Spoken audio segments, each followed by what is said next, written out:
ventrículo derecho. Sabiendo que cuando hacemos un ecocardiograma debemos de manera sistemática y rutinaria en todos los pacientes realizar la estimación tanto de las dimensiones como de la función del mismo. Pero sobre todo es especialmente importante ubicarnos en el contexto clínico del paciente y así darnos cuenta que saber cuánto mide o cómo está el ventrículo derecho de un paciente con arritmia podría sernos planteado un diagnóstico como la displasia, o un paciente congénito, saber si debe ir a cirugía o no, o en un tromboembolismo, saber si el paciente va a recibir una terapia trombolítica o va para heparina, y así en diversos contextos donde la determinación exacta, precisa y cuantitativa del ventrículo derecho nos puede aproximar a tomar una conducta terapéutica. Así que en estos 10 minutos voy a tratar de expresar lo que sería la cuantificación de las dimensiones del ventrículo izquierdo, básicamente cuáles son las ventanas de evaluación y cómo debemos medirlas, la función sistólica por los diversos métodos descritos como el TAC, la onda sistólica tisular, el índice de rendimiento miocárdico, cambio de área fraccional, el estrés y los volúmenes tridimensionales, cómo evaluamos la función diastólica y por último cómo hace su correlación hemodinámica. Entonces, primero que nada, pensar que muchas veces nos conformamos con ver el ventrículo derecho o generalmente nos enfocamos en evaluar el izquierdo y el derecho queda ahí como de un ladito. Y realmente el ventrículo derecho primero tiene una estructura anatómica compleja. No es como la forma elíptica o el cono truncado que tiene el ventrículo izquierdo, sino que tiene una forma de herradura, inclusive de semiluna, que evaluarlos de una sola ventana o cuantificarlos de una sola medida pues no nos hace una estimación exacta. Es por eso que debemos buscar ver las diversas ventanas de evaluación y para eso contamos la vista paraesternal de largo que estamos viendo de primera, donde medimos el tracto de entrada, el tracto de salida del ventrículo derecho, la vista modificada para ventrículo derecho, donde vemos el tracto de entrada, si tienen un señalador por favor, la vista de eje corto grandes vasos, donde podemos ver el tracto de salida del ventrículo derecho, su porción proximal y distal, la vista a 4 cámaras, donde nos permite ver la pared lateral del ventrículo derecho y el tracto de entrada, la vista de eje corto, donde nos permite sobre todo ver su relación con el septum interventricular, las vistas subcostales, donde podemos evaluarlo como similar al 4 cámaras y el grosor de pared, y las vistas de eje corto subcostal, donde sobre todo la relación con la capa se nos hace más importante. Y debemos empezar por evaluar de todo esto y obtener inicialmente el primer paso. Y desde ahí comenzar, que es una evaluación cualitativa. O sea, en esa evaluación cualitativa nosotros podemos ver simplemente si la cavidad luce dilatada en relación con el ventrículo izquierdo o no. Y de ahí saber si debemos enfatizar en hacer medidas de cuantificación más extensas. Cuando le hablo del uso de todas las ventanas es porque debemos ver, como les decía, que la forma del ventrículo izquierdo no es una forma geométrica en la cual podemos hacer asunciones, sino que simplemente debemos de abordar las diferentes formas para poder ser incluidas en el espectro de nuestro transductor.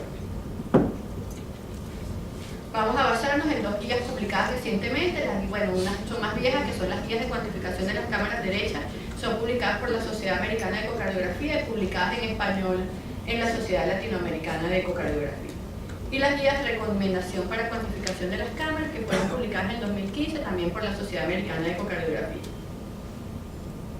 Entonces vamos a empezar cómo lo vamos a medir, y lo primero son las dimensiones lineales. Tenemos lo que sería la determinación del tracto de salida del ventrículo derecho, una medida fácil y rutinaria, la podemos medir tanto en el paraesternal eje largo como en el paraesternal eje corto, lo que serían las determinaciones proximal y distal. Muy importante estas medidas para hacer el diagnóstico de la displasia ritmogénica del ventrículo derecho cuando sea un eco que nos solicitan por una arritmia ventricular, por ejemplo. La desventaja depende de la alineación y las deformaciones torácicas.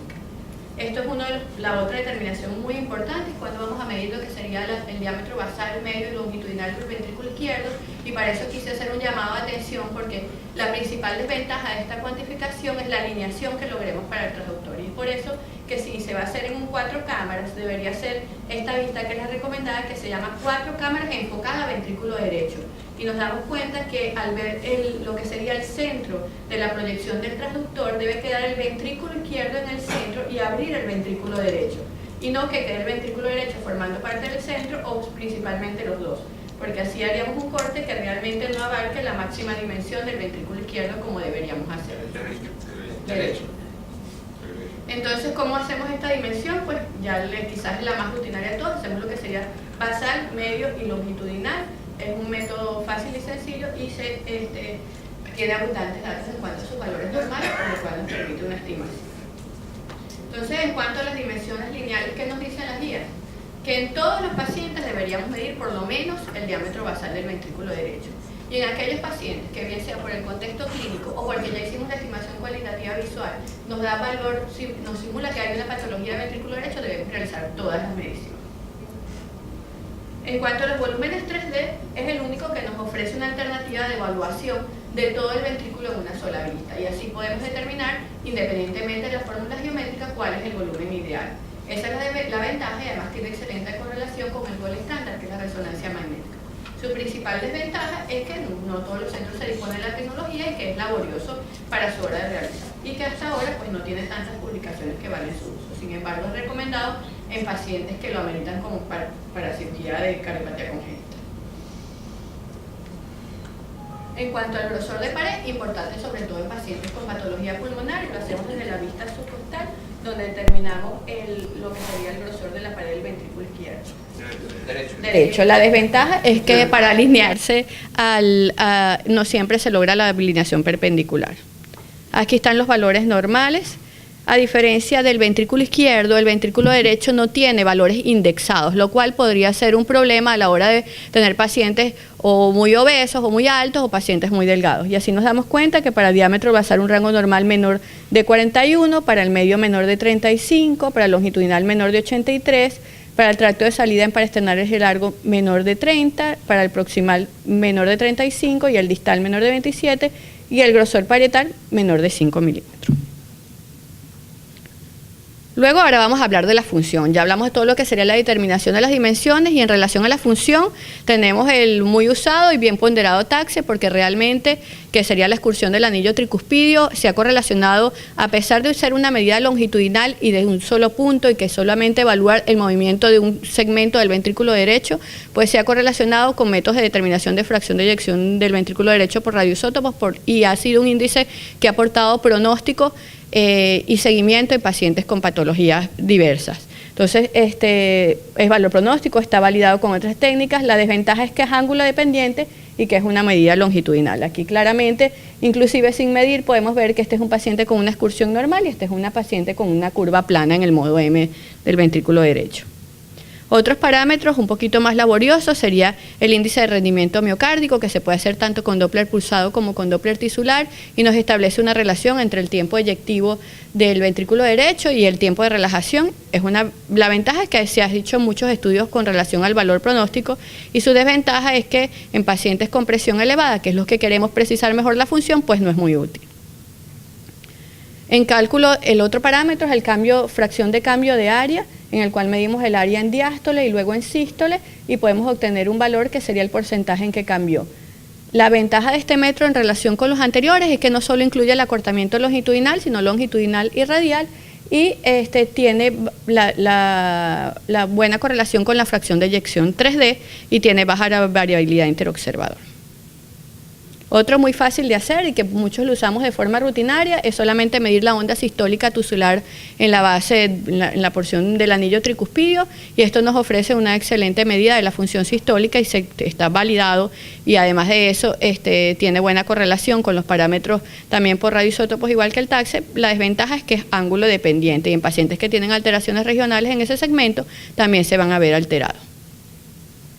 Por último, una tecnología de la cual yo soy bastante partidaria es el strain, donde especialmente el que es por seguimiento de brillos, donde el miocardio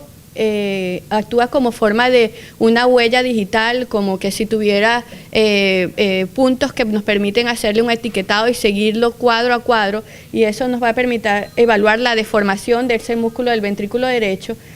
y evaluarnos de una forma más precoz que de la contractilidad. La ventaja de este método es que es ángulo independiente, a diferencia del Doppler tisular, que nos ofrece valor pronóstico, y que la desventaja es que depende del software que cada quien tenga para determinar el estudio.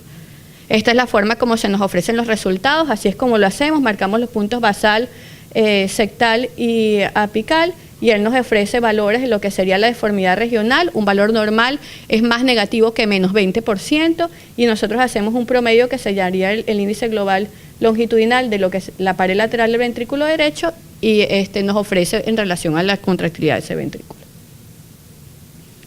Este es, por ejemplo, para evaluar el estrés, un paciente con una enfermedad pulmonar obstructiva crónica, con hipertensión severa, tiene, como ven, el septum aplanado o el signo de la D y el TACSE muy bajo. y este sería un strain donde todos los valores dieron positivos. Entonces eso nos habla que si lo normal es que esté lo más negativo hacia abajo y están positivos, pues que es un ventrículo con muy alterada su deformación. Con esto terminamos la función global y vamos a hablar de la función diastólica brevemente, porque también es importante evaluar la función diastólica del ventrículo derecho, y establecemos lo que sería el llenado